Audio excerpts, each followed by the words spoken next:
Jemele Hill has spent the past 3 or 4 years basically labeling everything as white supremacy. This is disappointing because I think Jemele was smart and I think she had an interesting career ahead of her in the world of sports.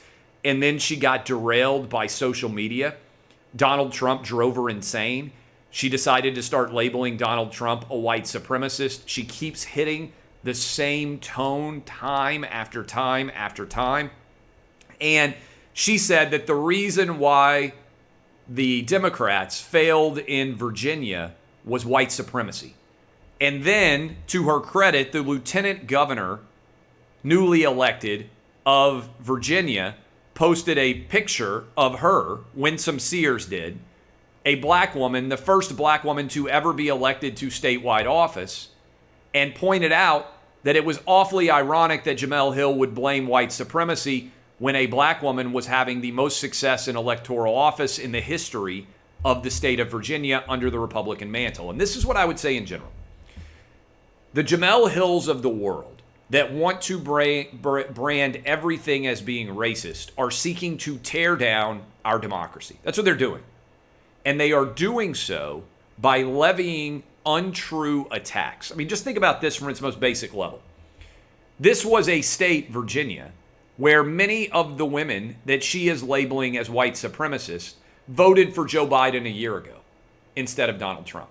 Many of those same women voted for Barack Obama in 2008 and in 2012. Did they suddenly become racist in 2021? Or are they fed up with the offerings from the Democratic Party and with woke politics and the fact that Democrats kept their schools closed and that Democrats are mandating that their kids wear masks and that Democrats are trying to convince everyone that the state of Virginia, as well as the entirety of the United States, is fundamentally racist? It just doesn't add up. Particularly doesn't add up when the same people voting for Glenn Youngkin for governor voted for Winsome Sears, a black woman, to be the lieutenant governor, and the new AG is the first Hispanic to win statewide office in the state of Virginia as well, a Cuban, of Cuban descent. Now, I don't think those are important things. What you look like, what your identity is, because that's not something you choose. But I do believe this. People vote for others who share common values with them. And the truth of the matter is this, and I keep hammering it home on Clay and Buck.